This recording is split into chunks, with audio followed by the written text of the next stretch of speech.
let's talk about letting go.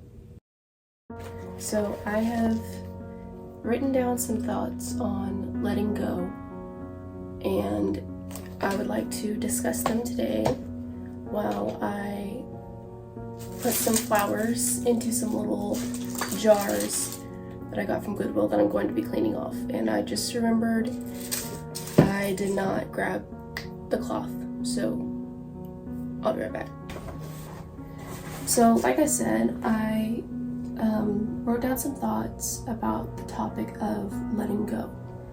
And first thing I want to note is I don't let go of anything ever. So this is kind of a strange thing for me to be talking about, like giving advice on,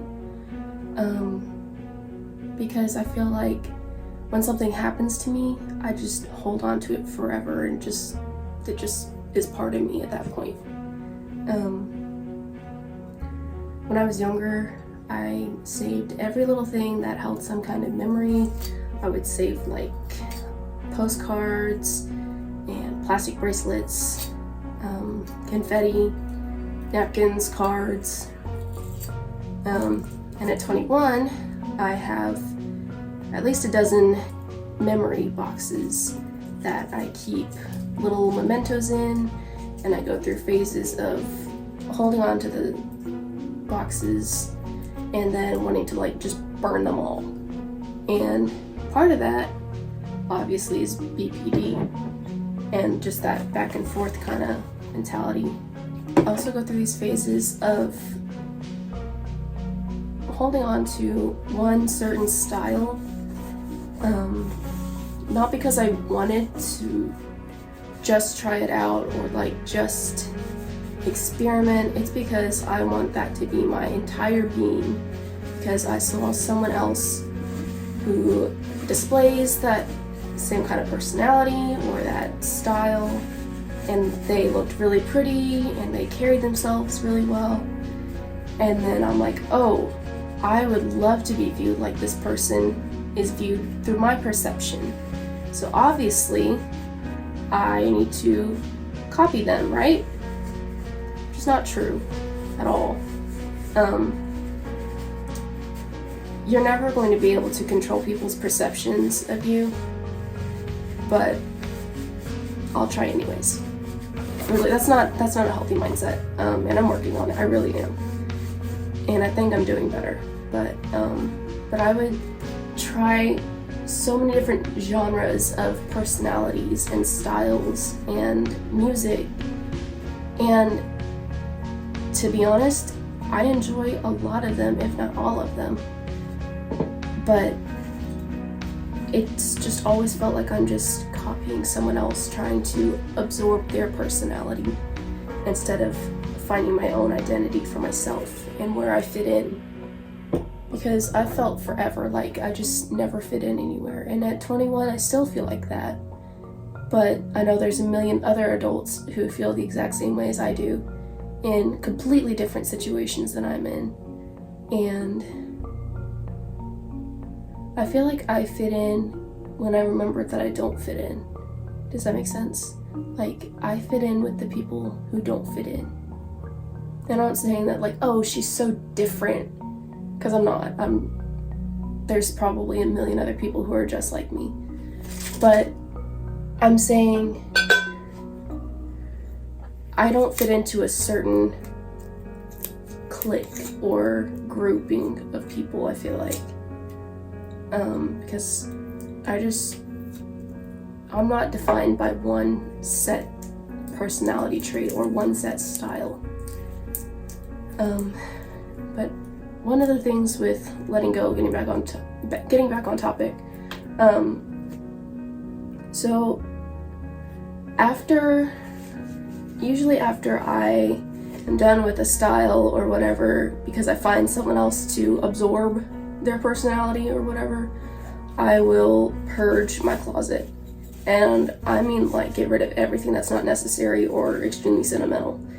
And on one hand, that's been a good thing to do, because I'm not holding on to clothes that were from my period of being eating disorder, like being in an eating disorder, because that was not a healthy size for me, and I don't want to be an unhealthy size ever again. But it's also like, it's like I try to get control by throwing everything away. And for 6 years, my life was controlled by a favorite person complex. And if you're not familiar with what that is, I talk a little bit about it in my video on BPD. But if you haven't watched it or whatever, it's an emotional attachment. It's obviously an emotional attachment issue on an extreme level. It's not like, oh, I love this person so much, I want to be just like them. It is an obsession, truly an obsession. And you don't get a choice in who the attachment forms with. And I'm gonna sneeze.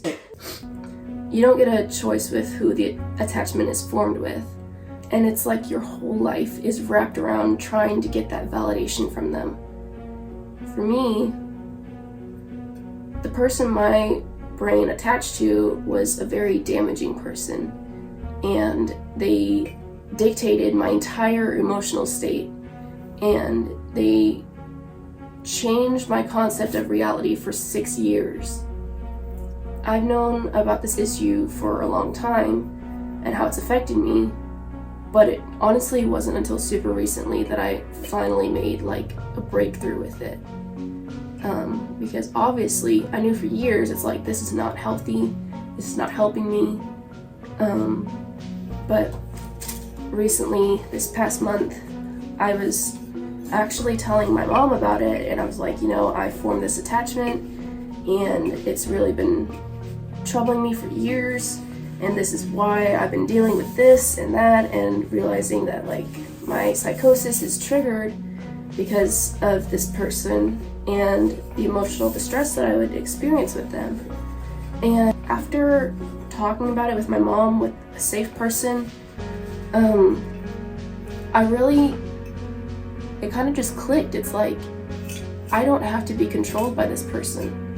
I don't have to let them dictate my emotions or how I dress or act. And there was never even anything said between us that's like, oh, you need to do this because I told you to. I would just do it because I wanted validation from them. And they picked up on it in a way that was very manipulative and controlling, whether that's truly what they meant to do or not. Either way, the damage was done. But after all of these years of basically having my life ruined and revolving around this person, I suddenly just didn't care anymore. I think the first step to letting go is understanding what's causing us damage, and then understanding why we want to let go of it. One of the most important lessons that my therapist has taught me over the years is that you can't get better if you don't want to be better. I've had to tell myself like a mantra or a prayer that yes, I do want this. I do want to get my emotions, my thoughts back into my control. And I so often get the idea in my head that I shouldn't get better. With all of the push in media romanticizing illness and mental illness, and that it's okay to not be okay, I especially will forget that it's okay to be okay. Letting go is obviously a process. It's like you've gotten caught. Think of it like a parachute in a tree. It caught you and it's holding you, but staying there will kill you. You'll die of starvation, maybe you're being strangled, maybe you're just stuck there and you're just gonna rot. But either way, exiting the tree and untangling yourself and getting free from this once safe place is a process. And even once you're on the ground, think of it like your legs are shaky, or you're tired and you can't hardly move because you've been fighting for so long to get free, and then you just have to stop. But you can get out. I think a major part of growing up is being okay with phases or eras, if you will. Even these periods of interests or styles, they involve letting go too. Like, you aren't permanently bound to a certain set of expectations or interests. You're not going to be into unicorns and rainbows and My Little Pony for every phase of your life. You know, that might be a big part of your life, but like, it's not every part of your life, and at some point you're going to find other interests too.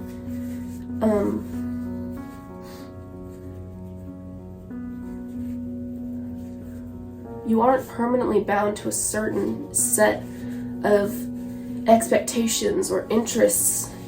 Letting go doesn't always have to be such a sudden or complete cutoff. Letting go can also be holding more than one emotion at a time instead of feeling pressured to feel only how you're expected to feel. Letting go of the things that no longer serve you or have started causing damage to your peace and your soul is not only necessary for our well-being, but letting go leads to chain reactions of healing through our own steps that we have taken, and letting go does not have to be intimidating or an abnormal thing.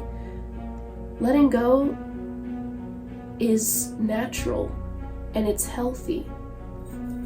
One of my favorite pieces of scripture in Ecclesiastes, chapter 3, verse 5, we are reminded that there's a time to embrace and a time to turn away.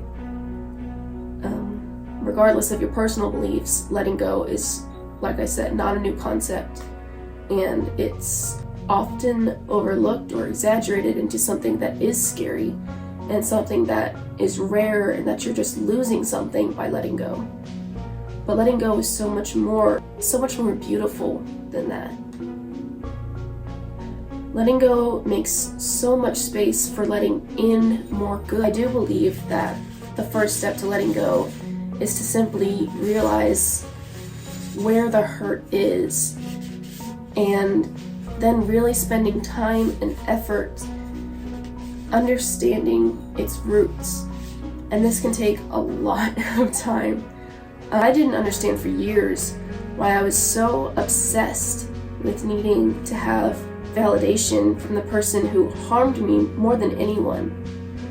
And when I finally understood that it wasn't the validation coming from that person that mattered, but instead what I was craving was validation from someone who I thought was worth something to other people, that's when the wheels really started turning. I wasn't needing to let go of this person as much as I was needing to let go the idea that they are prettier or better or worth more than me. Those things aren't even formed to one specific form. Like, I couldn't even process that because I was so wrapped up in what I thought was a need for validation from this specific person. Something that my friend told me recently. You can't starve a German Shepherd into being a Chihuahua, just like you can't diminish yourself into being someone else. When we are in the process of letting go, what's very, very important is identifying what needs to be let go and why we want to let it go. I think the next step is identifying the emotions that are entangling you. For me, a major emotion that has had a strong grip on my life and my reactions and my thoughts has been grief, especially over not being who I used to be and feeling like I lost the person that I once was, when really I am who I always was. But I have gone from one form into the next, and I'm realizing that growing up is not throwing away the idea of who you are. Growing up is throwing away the idea of I have to be one set way, and I have to be who I never was, and I have to be who I never was before or who I never will be again. There's no rules set in place for saying how to be better than other people. You're not going to be worth more than other people. Worth is not something that you earn or that you have to maintain. Your worth is something that you are born with, and something that is equal and unique at the same time. No human is worth more than another human, but our life choices determine where we fit in this world. Do we fit in a positive light or a negative light? Sometimes we fit into a negative light and we think that we are stuck there, and we think that that's where we belong, when in reality that is just a small part of the beautiful, beautiful road that we are on in life. And I think especially for women, we get so caught up in the idea of I have to look like this, I have to talk like this, I have to eat like this, I have to breathe like this. But letting go of the standards set by our society is one of the most important things to let go of, in my opinion. But back to the emotional side of letting go. Again, we have to identify, we have to understand why we don't want this emotion in our life, and we have to truly accept that we are going to and we want to get rid of it. If we aren't willing to want to get better, we will never get better. I have been in therapy since late 2019, I believe. And for the first 3-4 years, I wanted nothing to do with being happy.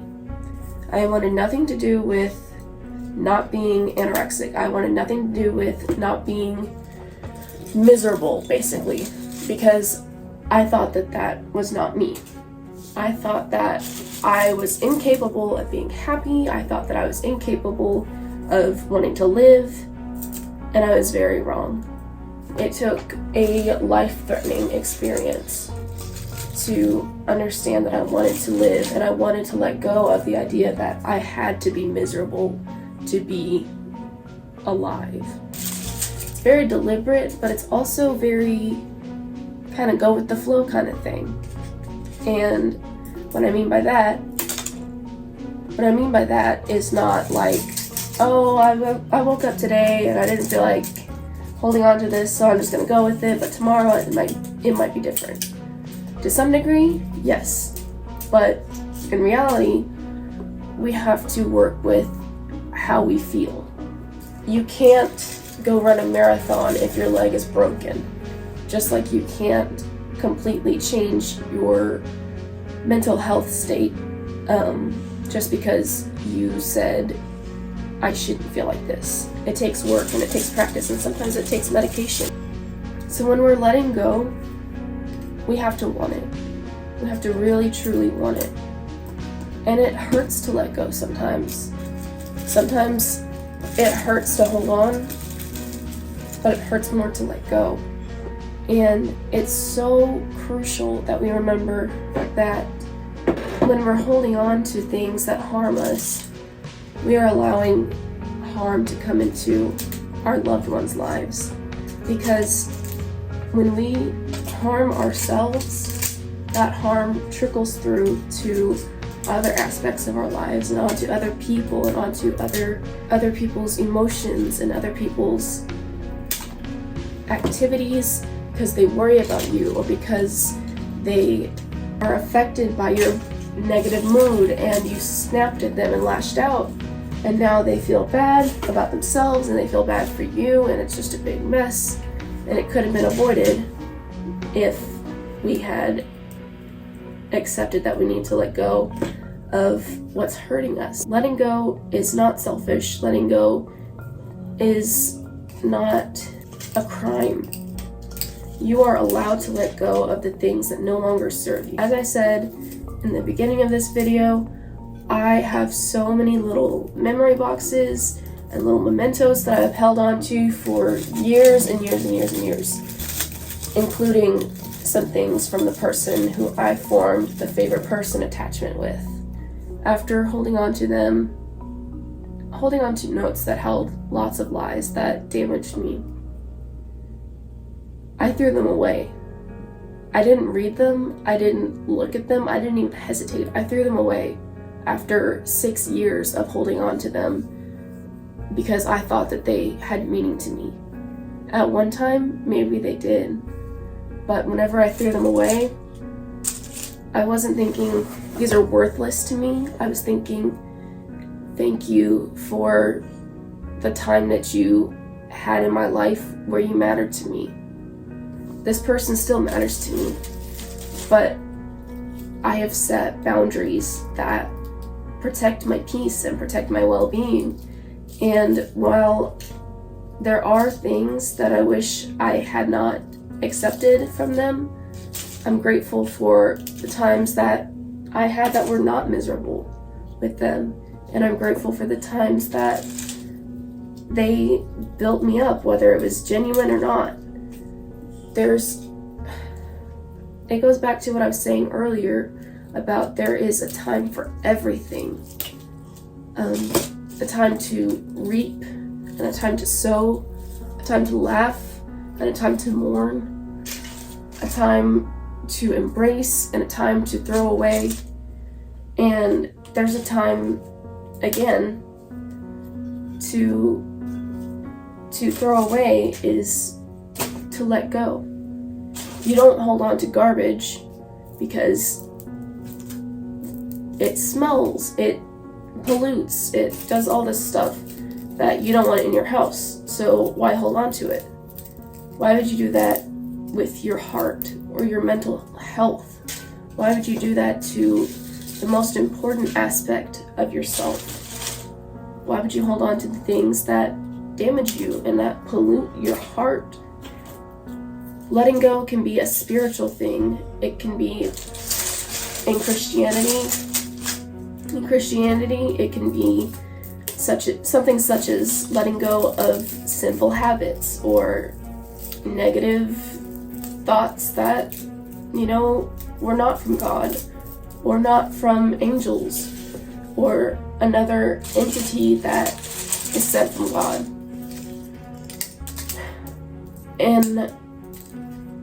In regards to nature, we can let go of the seasons as they pass.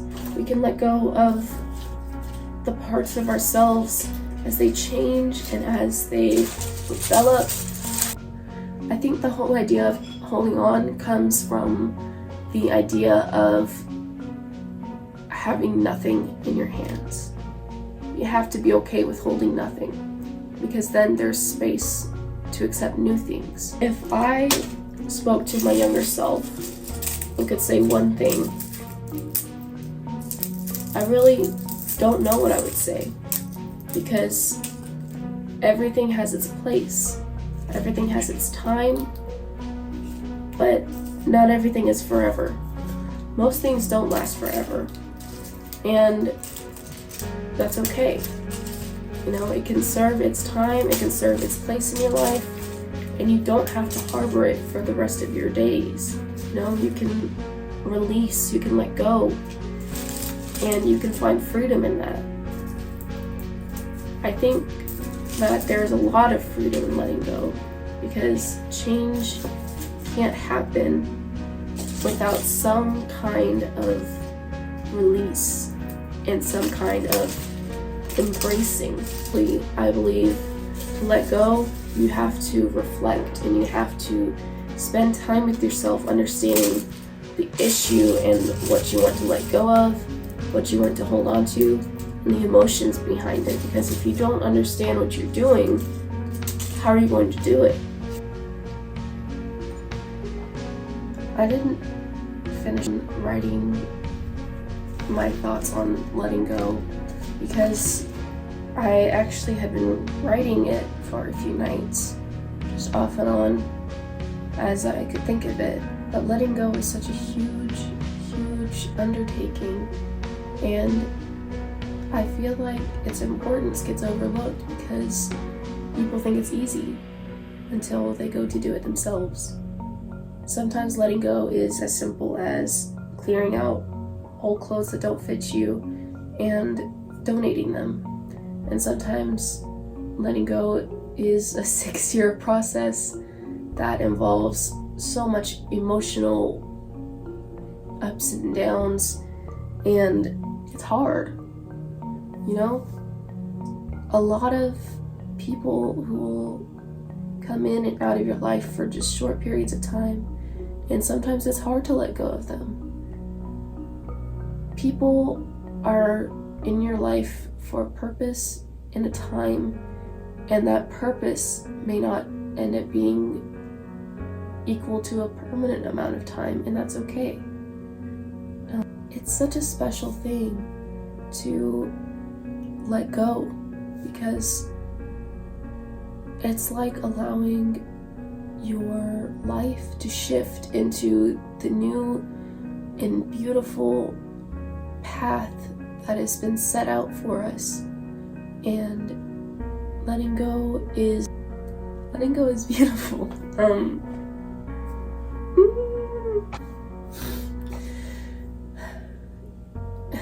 If you love something, let it go sounded so stupid to me up until the last year or so, and I finally understood it.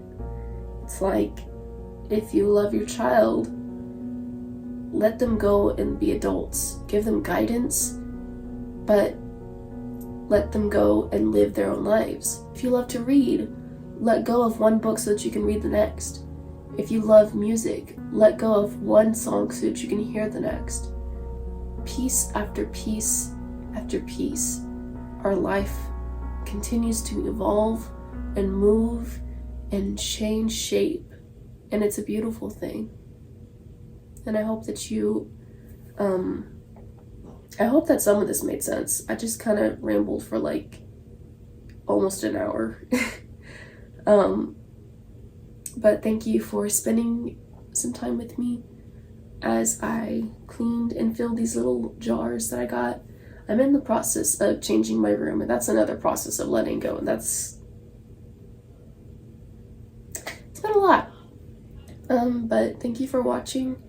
I hope you're doing well, and I hope that this video helps you, and I will see you in the next one.